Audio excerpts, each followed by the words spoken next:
This is DOOGEE T30 Pro, and today I will show how you can enable the safe mode on this.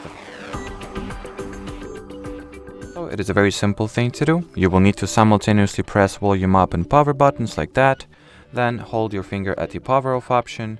Once this reboot to safe mode prompt appears, tap at the OK button, and now wait until your system will be restarted, and well, it will be restarted directly into the safe mode. So let's wait for now.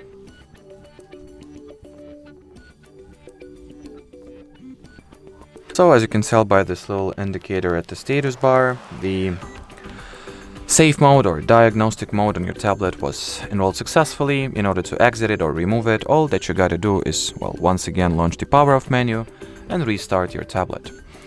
So as far as this video goes, that'll be it, guys. Thanks for watching, and bye bye.